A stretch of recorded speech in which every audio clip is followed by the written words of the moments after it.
Ration కార్డుల eKYC కోసం apply చేయని వారికి ప్రభుత్వం గుడ్ న్యూస్ చెప్పింది. మరోసారి ఈకేవైసీ గడువును పొడిగించింది.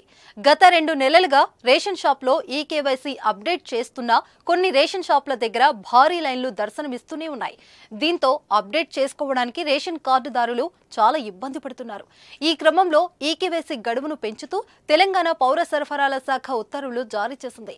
రేషన్ కార్డుల ఈకేవైసీకి గతంలో జనవరి 31 తుది గడువని స్పష్టం చేయగా ఇప్పుడు కొత్త తేదీని ప్రకటించింది. ఫిబ్రవరి 29 తేదీ వరకు ఈకేవైసీ చేసుకోవచ్చని పేర్కొంది. గజం కేవలం 4500 రూపాయలతో 165 గజాల భూమి కేవలం 8 లక్షలు మాత్రమే. బోగస్ రేషన్ కార్డులు తొలగించాలనే ఉద్దేశంతో గత బీఆర్ఎస్ ప్రభుత్వం రేషన్ ఈకేవైసీని కార్యక్రమాన్ని చేపట్టింది.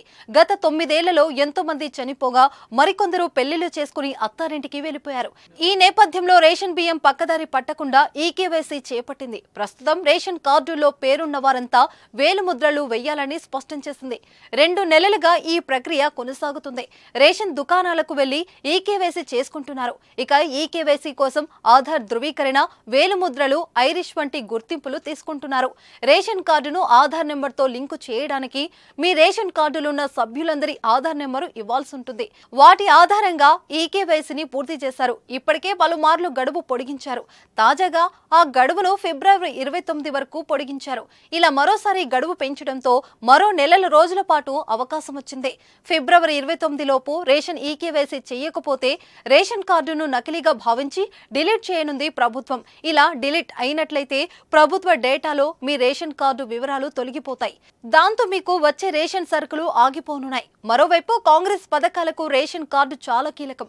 దీంతో వెంటనే ఈకేవైసీ ఇంకా చేయని వాళ్ళు వెంటనే ఈకేవైసీ చేసుకోవడం మంచిది. ప్రభుత్వం తెలంగాణ సర్కార్ మీ సేవ పోర్టల్ ద్వారా రాష్ట్రంలో కొత్త రేషన్ కార్డుల కోసం దరఖాస్తులను స్వీకరిస్తుంది. దరఖాస్తుదారులు తమ దరఖాస్తులను ఫిబ్రవరి చివరిలోపు సమర్పించవచ్చు. తెలంగాణలో డిసెంబర్ 28 నుంచి జనవరి 6 వరకు ఇటీవల ముగిసిన ప్రజాపాలన కార్యక్రమంలో కూడా కొత్త రేషన్ కార్డుల కోసం దరఖాస్తులు స్వీకరించారు.